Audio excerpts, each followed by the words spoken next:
Hello বন্ধুরা, good morning. কেমন আছো সবাই? আশা করি খুব ভালো আছো।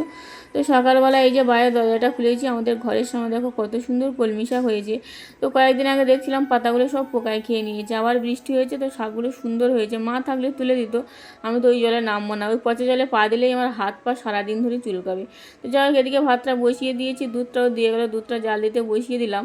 আর এই যে মাছ বের করেছি, পাঙাশ ট্যাংরা। ওর বাবা বলছে আর এই মাছটা রান্না করতে হবে না, তো মাছটা তো আর ফেলে দেওয়া যায় না। তো ভাবলাম কড়া করে ভেজে নিয়ে তো ভালো করে মশলা দিয়ে তো একটু কষা কষা মতো রান্না করব। মাছটা একদম টেস্ট নেই, এত বড় মাছ তো খেতে একদম ভালো লাগে না। তো যাই হোক, এখন ওর বাবা বেরিয়ে যায় বলে তাড়াতাড়ি করে এই যে পেঁপে সিদ্ধ দিয়েছিলাম, তো পেঁপে সিদ্ধ আর এই যে মাছ ভাজা দিয়েছি, তো ওর বাবা খেয়ে বেরিয়ে গেছে। আর এই যে মশলা কষিয়ে নিয়েছিলাম, দিয়ে মাছটা ভালো করে কষিয়ে নিয়ে জল দিয়েছি, তো দিয়ে তারপর একটু গরম মশলা দিয়েছিলাম। তরকারিটা কিন্তু ভালোই হয়েছিল, কিন্তু মাছটা ওই যে একদম খেতে ভালো লাগছিল না।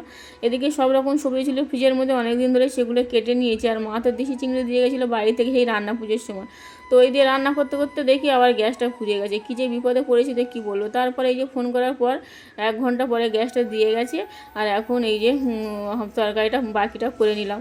তো খিদেও পেয়েছে, এখন এই যে ভাত খেয়ে নিয়েছি আর ছাদে চলে এসেছি জামাকাপড়গুলো একটু উল্টে পাল্টে দিতে। তো ওই যে আকাশ মেঘ করে এসছে, অনেকটা জামাকাপড় কাচা হয়েছে। তো স্নান টান হয়ে গেছে, এদিকে ট্যাঙ্কিতে জল নেই, জল তুলতে গেছে, দেখি এই যে সাবমার্শালের মেশিনটা পুরো গন্ধ বেরিয়েছে। এখন ওটা খুলে নিয়েছে, তো ওর বাবা আবার দোকানে নিয়ে সারিয়ে আনবে।